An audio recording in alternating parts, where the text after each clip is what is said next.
Lamentations 3:22-23. Because of the Lord's great love, we are not consumed, for His compassions never fail. They are new every morning. Itulog muna yan, or sleep on it first. Bukas na ulit, problemahin ang mga problema, isipin ang mga dapat isipin. Salamat Panginoon dahil merong tulog na ibinibigay kayo sa amin, may pahinga, at merong pananariwa na aming lakas, ng aming isip at karunungan. Sa sandaling ito, pakatahimikin niyo po ang aming loob, O Diyos. Payapain niyo po kami, paginawahin ang aming pakiramdam, at turuan niyo kami magtuon ng pansin sa special na message niyo para sa amin, sa bawat isa. Nang may baunin kami sa buhay na karunungan na ngayon ay ibibigay niyo sa amin. Lead us, teach us, be the preacher. We seek you, Father, in the name of your Son, Jesus our Lord, our Savior and our friend. Itulog muna yan. Merong isang taong sa tulog natuto ng dapat matutunan. Matthew 1:18. This is how the birth of Jesus of Messiah, the Messiah, came about. His mother Mary was pledged to be married to Joseph, but before they came together, she was found to be pregnant through the Holy Spirit. Alam natin lahat itong Christmas story na to. Na si Maria ay nakatakdang ikasal kay Joseph, but before the wedding or the marriage was consummated, before they became physically one in the marriage bed, Mary became pregnant. And it was from the Holy Spirit that she became pregnant with Jesus. So, Joseph got to know about it, and nobody else knew about it. It was a big problem both for Mary and for Joseph. Matthew 1:19. Subalit dahil isang matuwid na tao si Jose, na kanyang mapapangasawa, at ayaw niyang malagay sa kahihiyan si Maria, binalak niyang hiwalayan, and the English versions use the word divorce. Binalak niyang hiwalayan si Maria ng palihim. So Joseph made a formula decision. Ano yun? Yung dati ng templado, nandun na, iinumin mo na lang, ipapahid mo na lang, gagamitin mo na lang. Ang formula decision ng mga lalaki noon, pagka ang yung papangasawa ay biglang nagdadalang tao na hindi ko ang ama, hiwalay. Itapon, itakwil, and in this case it was a divorce, because when they were betrothed, 1 year before marriage, may betrothal period, you're already considered married for all intents and purposes, except that you do not join together in the bed of marriage until 1 year passes. At bakit may ganon? Kasi gustong tiyakin ng mga angka ng lalaki na ang babaeng napapangasawa ng kanilang kamag-anak na lalaki ay walang dalang anak ng iba sa kanya. Kaya isang taon after the betrothal, binabantayan yung babae na yon. Halos ay hindi siya bitawan ng tingin. At pag isang taon ang lumipas na hindi naman pala siya buntis, tuloy ang consummation of the marriage. And it was during the very crucial betrothal period, observation period, na biglang nagdadalang tao pala si Maria. So, Joseph makes a formula decision. Hindi na itutuloy ang kasalan, i-divorce na kita. Kasi para na rin silang kasal. It was preset by tradition, by popular mentality.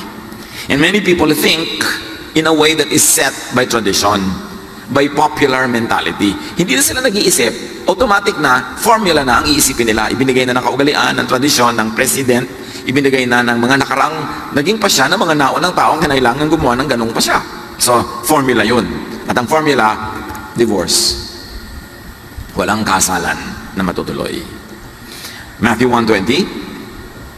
Ngunit, habang pinag-iisipan ito ni Jose, nagpakita sa kanya sa panaginip ang isang anghel ng Panginoon. Sinabi nito sa kanya, Jose, huwag kang matakot na pakasalan si Maria, sapagkat ang sanggol na dinadala niya ay mula sa Espiritu Santo. Well, what can we say about the previous action of Joseph? He acted normally and rashly. Nagmamadali, pero normal by the standards of the time. Now, God tells him to backtrack. Bawiin mo ang sinabi mo na wala ng kasalan, umatras ka, mag-U-turn ka, dahil galing sa Diyos ang sanggol na nasa kanyang sinapupunan. While awake, Joseph managed his own mind like we do. But while asleep, Joseph's mind had space and time and his mind yielded to God. Yun ang advantage ng tulog. Wala kang complete control of your faculties, of your mind, of your thoughts. Doon nagkakaroon ng space ang Diyos. Kaya mahalaga ang tulog.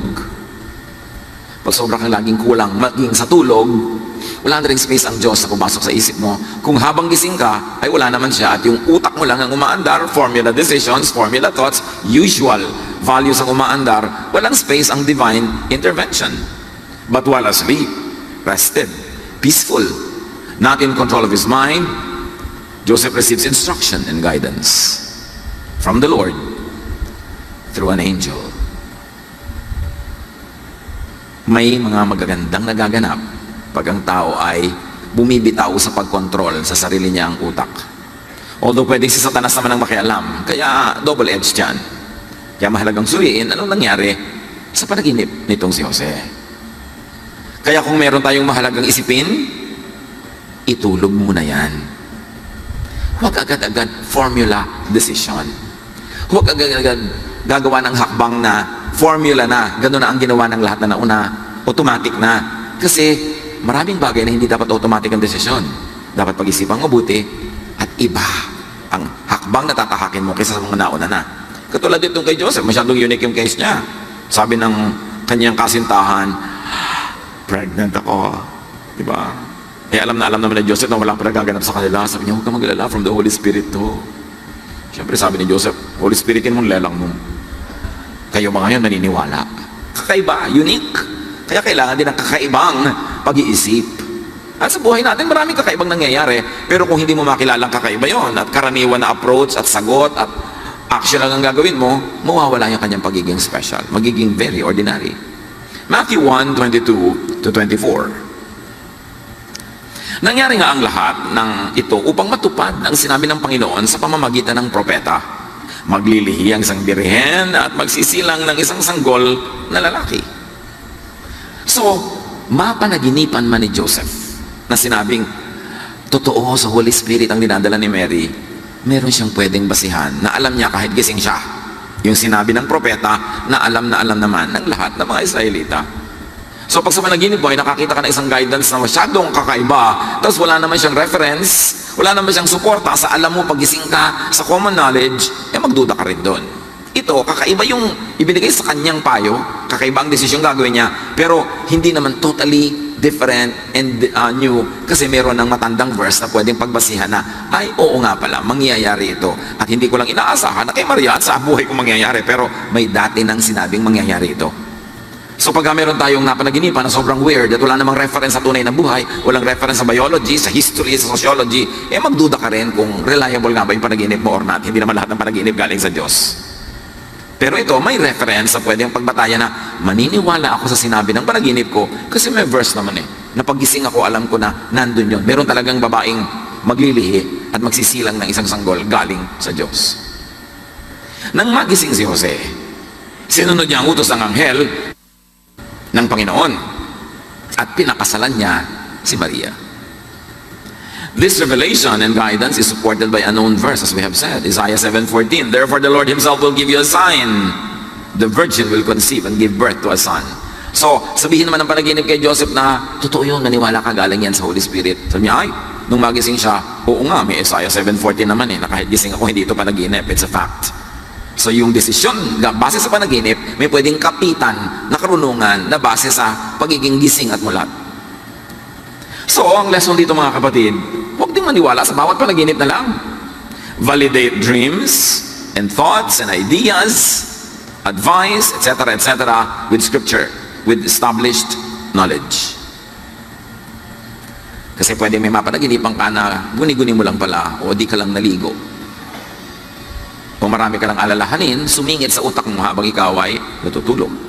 Informed understanding, interpretation, application, and knowledge is all important. Kailangan ng tao, hindi lang nananaginip, marunong din siya pagising. Para hindi siya madaya ng mga panaginip na huwad at wala naman palang katumbas sa totoong buhay. Kaya huwag din basta-basta maniniwala at sumusunod sa mga kahit ano na lang ng panaginip. Lalo na kung unreasonable yung pupuntahan ng buhay mo dahil naniwala ka sa panaginip. Alam mo na, panaginipan mong sunugin mo ang iyong biyanan. So, wow, panaginip ito, si Joseph ka, nanaginip eh, chance ko na. Pero, mayroon bang ganon? May alam ba tayo na verse na nagsasabing gawin mo ngayon? May alam ba tayo sa common knowledge na pwede mong pagbatayan na tama yung panaginip mo? So, magdududa ka rin sa panaginip mo kung masyadong weird. Hosea 4:6, my people are destroyed from lack of knowledge. Nalipo lang aking bayan dahil sa kamangmangan. Sabi ni Hosea. Kaya hindi ka lang dapat nananalig, hindi ka dapat mangmang. Dapat nananalig ka na informed, that you know, that you're aware, better, educated, experienced. Hindi lang pananalig. Kasi ang pananalig naman wala kang mapanghawakan na basihan sa aktual na buhay, kaya pwedeng yung pinapanaligan mo ay mali. Pwedeng mali. So validate ideas with outward events. Kailangan hindi lang meron akong ganong vision, meron akong ganong panaginip. Nakikita mo rin sa aktual na buhay na may mga bumubukas na pinto para puntahan mo, may mga sumasara para hindi mo pasukin. Katulad ng ano bang outward event sa buhay nitong si Joseph na maaari siyang maniwala doon sa panaginip na hindi nga nagtaksil si Mary. Well, actual events. Nakita na ba niya si Mary? Halimbawa na nakikipag-flirt with other men? Wala namang ganong record. And apparently, by her character, no. Meron ba siyang pruweba kahit konti? Lalaki nagsabi sa kanya, no, alam mo, may nangyari na sa amin yung girlfriend mo. Wala namang ganong event. Wala naman siyang makikita ng outward event para bigyan ng patunay yung kanyang pagdududa. So dapat tayo, hindi lang sa panaginip umaasa, tinitingnan mo rin yung actual practical events that happen. Halimbawa, na naginip ka na ikaw ay magiging ganito, super engineer. Pero sa tunay na buhay, talagang nangangamote ka sa math. Hindi ka marunong mag-compute, hindi maintindihan ng angles, sa geometry, bagsak-bagsak ka, di guni-guni mo lang yun, magiging engineer ka. Kasi sa actual and outward events, hindi yun napapatotoohan. So pinagsasama-sama mo yan, versus panaginip, outward events, para ka makarating sa pinaka-tamang desisyon. So Joseph obeyed. That's what we know. And the lesson is to act when the idea or the guidance, the answer to your prayer question is clear, sensible, and doable. Merong isang nanay na naginip, i-donate ang lahat ng kanilang pera, halimbawa sa isang gawain. Hirap na hirap ang buhay nila. May mga may sakit sa pamilya nila, may mga dapat siyang pag-aralin. Ipapapanaginip ba sa iyo ng Diyos yun? Nalipulin mo ang lahat ng kabuhayan nyo, i-donate mo sa something, kasi lahat kayo nakatunganga, gutom, may sakit. Hindi naman yata consistent yun sa karakter ng Diyos. Kaya hindi tayo dapat dalos-dalos nagpapadala sa mga emotional decisions. Do not decide when you are very happy. The tendency is you will be overly generous. Do not decide when you are sad. Do not decide when you're angry. Pagka ang emosyon mo wala sa center, nasa left of center, nasa right of center, don't make an important decision. Maghintay ka. Tulugan mo yan. Itulog mo. Kasi maaari kang magkamali. Kaya yung mga sobrang spiritually high, gagawa ng mga pledges, mamaya nagsisisi. Yung mga high na high dahil nag-retreat, dahil may Bible study, magko-commit ng kung ano-ano, pero mamaya hindi naman mapapatunayan o mapapanindigan. When you are beside yourself, too emotional, either happy or sad, angry or relaxed, stressed or rested, don't make an important decision. Kaya mag-asawang nag-aaway, yung nasa kalagitnaan ng init ng away, huwag kayong hamon ng hiwalay. Diba? Bukas na, itulog mo muna yan. Huwag nag-aaway at nagsasabi ng mga salitang tapos. Yung, never, don't do it again, I will never see you again. Kasi madalas pagsisisihan mo yan. Itulog muna. Before making an important decision, think about it and think of God. Give God space in your waking hours and in your sleeping hours. So sleep over it. Mahalaga yung hindi ka nagmamadali. Ang Diyos walang minamadali. Laging may oras ka for everything. There is season and a time for every matter under heaven. It is Satan that makes you speed up, hurry up.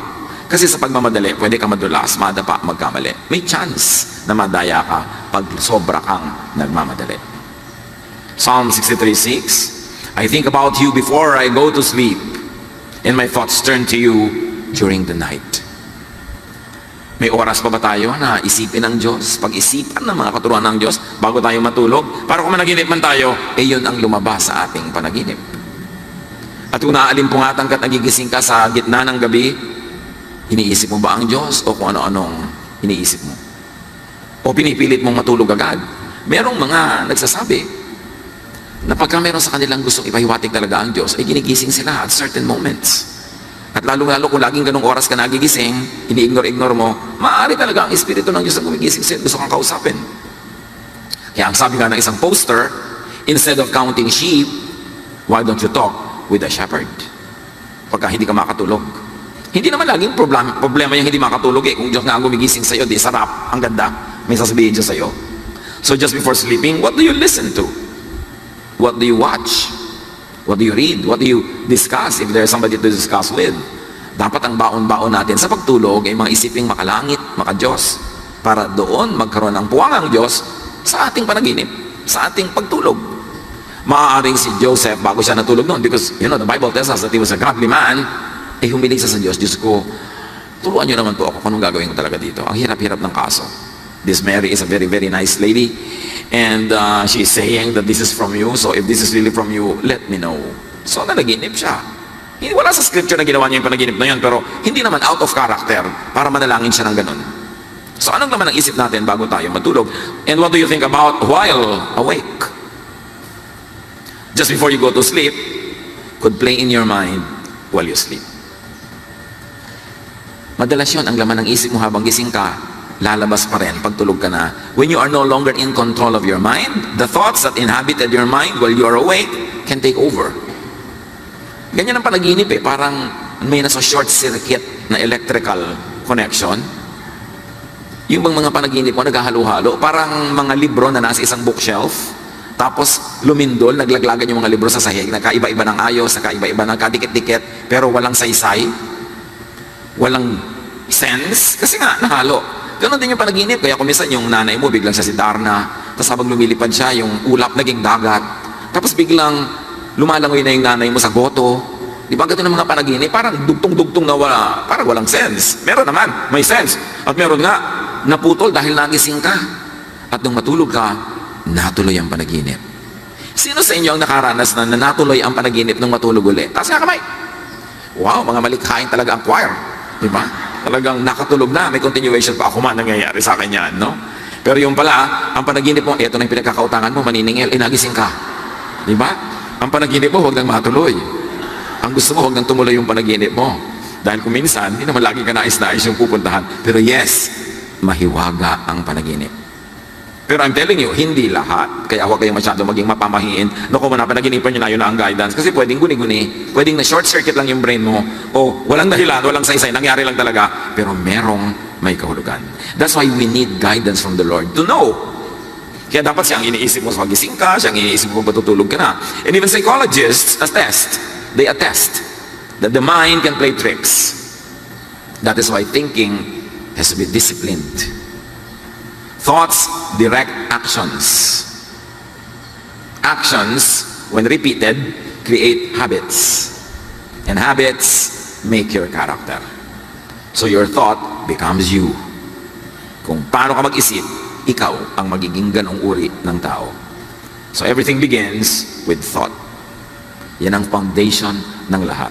Paano ka mag-isip? Minsan, madalas kayong mag-away ng isang tao kasi magkaiba kayong mag-isip.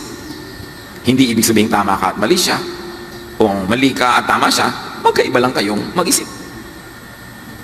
Kaya pagka meron kang laging nakatalo, tapos hindi mo pwede tanggalin sa buhay mo dahil asawa mo, nagulang mo, anak mo, kapatid mo, isipin mo na lang, iba kasi siya mag-isip. Kaya iba ang ginagawa niya, iba ang karakter niya. Iba-iba ang pag-iisip.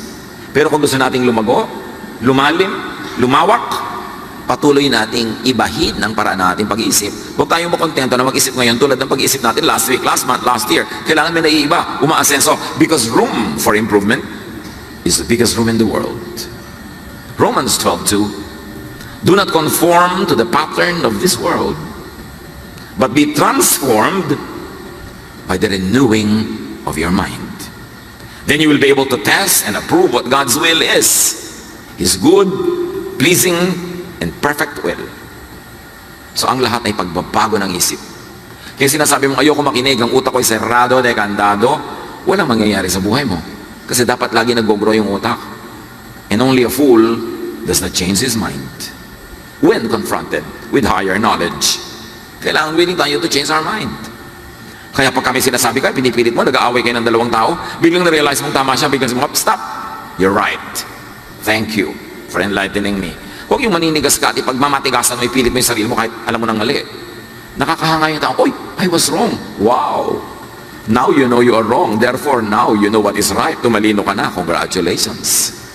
Yung nagsasabing I was wrong, past tense yung was. It means I am now right.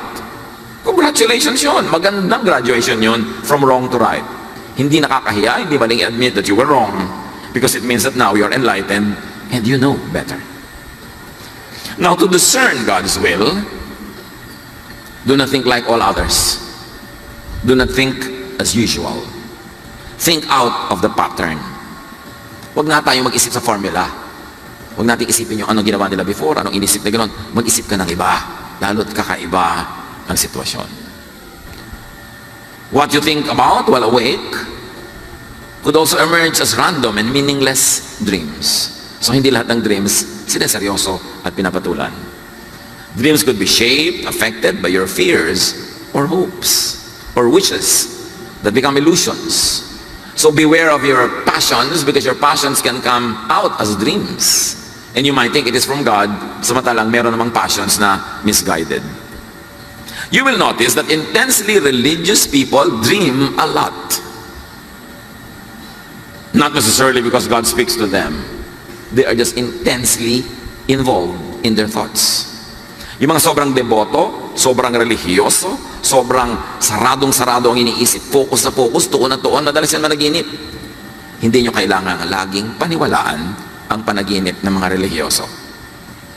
Very often, it is because their waking moments are filled with obsessive thoughts. They always see visions. They always hear voices. You don't need to always believe. Lalo yung mga deboto sa kanilang pananalig, devoid of objectivity, devoid of intelligent thinking, preset na ang kanilang mga decisions at mga beliefs, you don't always need to believe at once. Some intensely religious persons could actually be psychiatric cases. Many intensely religious people see psychiatrists. It's a fact. Kasi nga, masyadong imbalance ang paraan ng pag-iisip nila.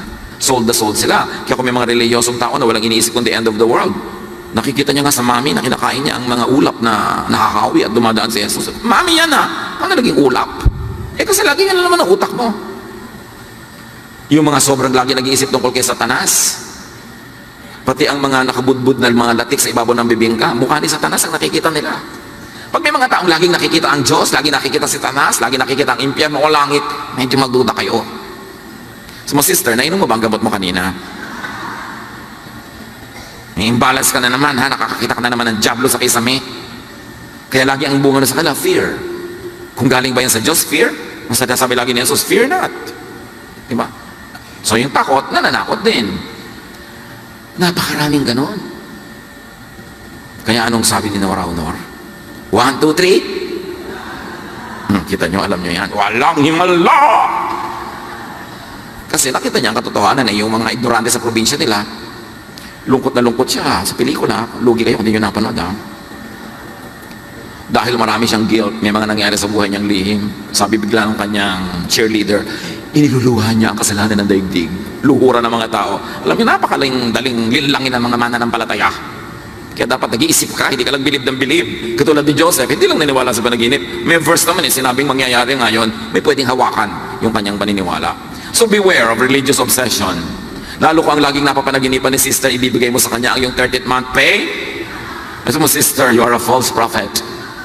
Nakabudget na ang 30th month pay ko.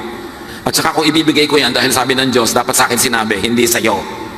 30th month pay ko to, sa'yo sinabi ng Diyos na ibibigay ko, guni-guni mo yan. Dapat ako ang kausapin ng Diyos tungkol dyan. Beware of religious imbalance and extremism. Beware of the misuse of dreams and visions. Ang daming fake. Ecclesiastes 7:18, whoever fears God will avoid all extremes. Dapat walang extreme. Kahit extreme na pagbibigay, yung namamatay na yung mga anak mo sa gutom, ibibigay mo pa sa charity, extreme na yan. Wala na yung sense. Dapat may balance ka. Your reason should prevail. At yung ganitong mga extremist, yung ganitong mga fatalistic, yan ang napakadaling i-manipulate at utuin. At pinagsasamantalahan niya ng maraming religious leaderships. Kaya kailangan nag-iingat tayo, inuuto na ba ako nito? Pinagsasamantalahan na ba ako? Hinuutotan na ba ako nitong propeta? Kasi maraming ganon.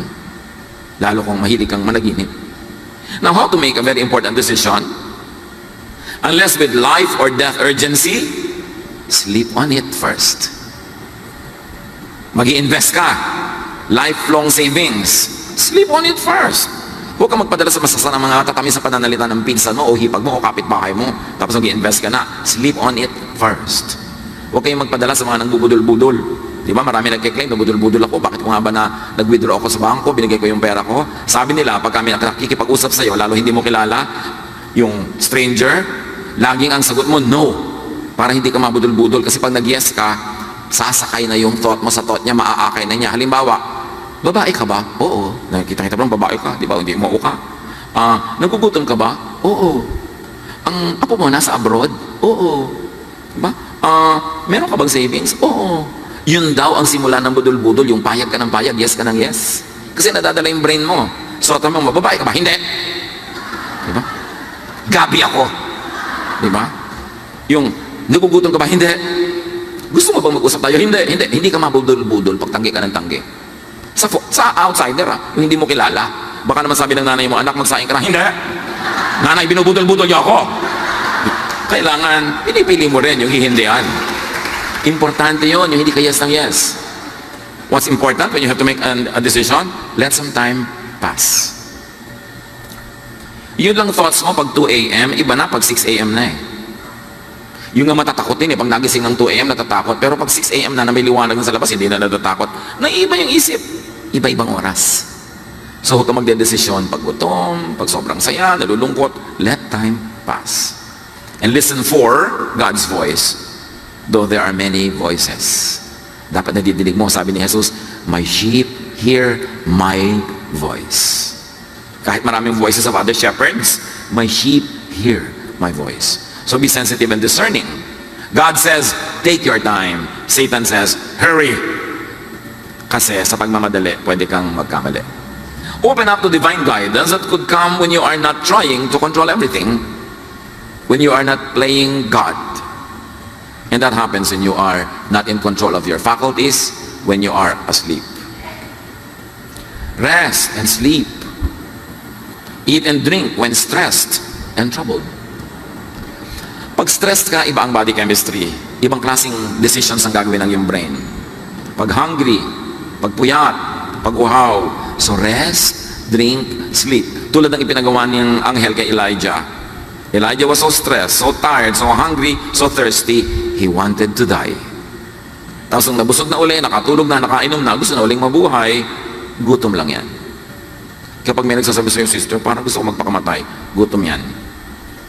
Kumain ka na masarap, matatanggal yan. Marami talaga yung mga gusto magpakamatay, usually deprived sa food. Yung wala na akong ganang mabuhay, gutom ka, no? Yung hindi ka kumakain mabuti, no? Diet ka siguro ng diet, kaya gusto mong mamatay. Kasi walang taong ang tiyan ay puno at masarap ang kinain na gusto mamatay. Kaya siguro wala ka makikita nagpakamatay na nung buksan yung tiyan, puno ang laman. Kagutom. Kasi iba talaga ng utak yung gutom. Kaya kung hindi ka mahilig kumain ng masarap, hindi ka mahilig uminom, obserbahan mo, baka hindi ka masyado interesado ring mabuhay. May correlation yun eh. Kaya importante. Para yung mga tao na matagal sila sa sauna, yung napakainit na room or steam room, pag ang tagal-tagal na nila doon, nakakamatay yun. Pag ang tagal mo na, pwede kang mag-heart attack, pwede mag-increase ang blood pressure. Pag ang tagal mo na sa very hot sauna or steam room, yung katawan mo actually gusto nang matulog, ayaw nang umalis doon. Ang totoo, niloloko ka ng katawan mo na mamatay ka na. Bakit? Dumating ka sa point, tinawid mo yung lampas na sa healthy, yung heat na yan. So, dadalin ka na ng katawan mo and deceive yourself into wanting to die. Ganon din yung hindi kumakain ng matagal, gusto na kuminsang mamatay. Ganon din yung mga nahihirapan, gusto ko nang mamatay. Kasi hirap na hirap, lumampas sila doon sa normal. Kaya kinokontrol mo yung pain, kinokontrol mo yung hunger, kinokontrol mo yung deprivation, even temperatures, because your mind can play tricks on you. Satan can manipulate you. Kaya dapat walang extreme. Extreme heat, extreme cold, extreme hunger, extreme aloneness, extreme anything. Anybody who fears God will avoid all extremes. Sabi ng Ecclesiastes. Meanwhile, whatever is happening inside your mind and outside of it, God knows. So seek God and depend on God. And this is where good old-fashioned meditation is important. Kailangan nating ibalik sa buhay natin, mga kapatid, yung quiet time, kung ito'y nawala. Yung bago ka matulog, may quiet time ka with the Lord. Yung pagkagising mo, hindi ka aandar agad nagmamadali, may quiet time ka with the Lord. Kung papasok ka sa trabaho o sa school, may gagawin ka, mag-alarm ka 15 minutes before the real time na dapat ka maghanda para may oras ka with the Lord. And begin your day talking with God. Nawala na sa buhay natin yung pagninilay-nilay. Alam niyo yung mga matatanda, kaya maraming wisdom, kahit hindi naman lahat sila nag-school. Nung araw, lahat ng bahay may silyon, may rocking chair. Uupo din ang matanda, uugoy-ugoy, uugoy-ugoy. And even in our ancient pre-colonial rituals, the priestesses would sit on benches or mga duyan at uugoy-ugoy. Kasi sa kauugoy-ugoy, your body gets into the rhythm of a movement that releases your mind from attachment to the things around you. Nakakapagnilay-nilay ka, nakakapagbulay-bulay, at maraming karunungan ang pumapasok sa isip mo, not through formal instruction, but through spiritual revelation. Pero ngayon, wala nang kaoras-oras ang tao para magnilay-nilay, magbulay-bulay, mag-isip-isip. Kasi every empty second is filled with the cellphone. Kahit nga naglalakad, between steps, ilalabas pa yung phone. Pagsakay sa elevator, phone agad. Pag kami iniintay na sa bangko, naka-phone agad na ganun, wala nang pag-iisip ang tao ngayon. Tapos pag tinignan mo kung ano yung pinapanood, o ano yung game niya, o kung ano man yung kausap niya, konti naman yung may saysay. Napupuno ang utak ng mga bagay na hindi naman mahalaga. Nawawala ng space ang Diyos. Doing nothing while uncertain is better than doing something wrong. So mga kapatid, ito ang pakatandaan natin. Kung hindi kayo sure sa inyong gagawin, mas mabuti pa wala kayong gawin. Less damage. Kesa may bigla kayong gawin, kailangan nyo pang mag-backtrack. Tulad ni Joseph, kailangan pa niyang umatras, bawiin niya yung sinabi niyang wala ng kasalan. Buti na lang, wala siya ibang pinagsabihan. Less damage. Pag hindi nyo alam, Pastor, hindi ko po alam kung anong gagawin ko sa anak ko. Eh di wala kang gawin, sister. Hindi mo pala alam eh. Nahimik ka. Tulog mo yan. Pray to God na ipakita niya sa iyo kung anong pinakamaganda mong gawin. Eh pero Pastor, talagang meron akong dapat gawin. Oo nga, pero alam mo ba kung ano? Hindi nga po. Eh sige, bahala ka. Barilin mo, gusto mo? Maglaslas ka, gusto mo? Hindi po. Ayun pala, hindi mo alam ang gagawin mo. Huwag mong gawin hanggang hindi clear. Mabuti na bago ka pumasok sa isang kalsada, nandun ka lang sa kanto, naghihintay, iniisip mo, papasok ba ko o hindi, kumuha ka ng guidance, kasi pasok ka ng pasok, dead end pala, babalik ka lang, sayang oras mo. Do not quickly decide. Do not give an answer or commit yourself. Huwag kayong magpadalos-dalos ang pag-say yes. Kaya yung biglang may magpo-propose sa'yo sa gitna ng napakaraming tao, tapos napa-yes ka na dahil nakakahiya, walang ganyanan, kung talagang hindi, yes, hindi. Sabi niyo, mapapahiya ko, pasensya ka, pumasok-pasok sa nakakayang sitwasyon. Bakit kailangan maraming taong nanonood sa proposal mo? Eh kung tanggihan ko. Bakit kailangan gawing public yan?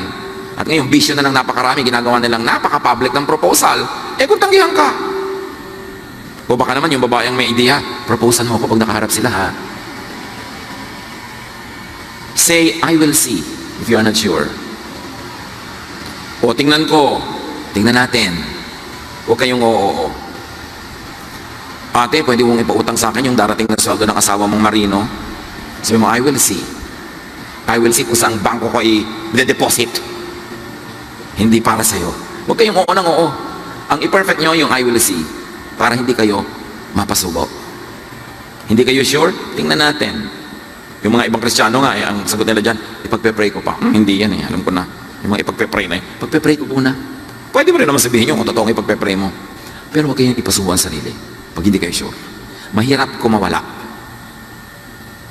So, pray about it. Really, seriously pray about it. But very importantly, sleep on it. Itulog muna yan. And enjoy your sleep. At meron akong gusto ibigay na card sa bawat isa sa inyo. Madaling i-frame, ikwadro nyo, ilagay nyo sa inyong bedside table or where you will see it before you sleep. It's from Psalm 48. In peace I will lie down and sleep. For you alone, Lord, make me dwell in safety. Card na yan, ready dyan sa labas. Paglabas nyo, claim it. Talaga, may palakpak agad yung by the way, 50 pesos ang isa. No, libre yan. Gusto ko nakikita nyo lagi bago matulog that the Lord is there with you. Huwag kayong natatakot na matutulog kayo na parang wala kayong control because the Lord is in control and the Lord loves you. Ano man ang pinoproblema nyo, itulog nyo muna yan. Ano man ang pasya, itulog nyo. Unless it is life-threatening, urgent, and a decision must be made, God gives you time. Lord, teach us na huwag kami maging padalos-dalos sa buhay. mag-isip, magbulay-bulay, manalangin, at pag hindi pa rin malinaw, mag-research, magtanong, humingi ng payo sa mga matitinong tao, at matulog, magpahinga, para may puwang kayo na makipag-usap sa amin. Pagbulay-bulayan mga kapatid, ang kahulugan ng mga ito, at i-apply sa buhay para guminhawa, sumaya, at maglinaw, maliwanag ang ating daan. Lord, finish this message for your people. Make it personal. Give this message in individual ways to each one of us. Be with the Lord in silent reflection.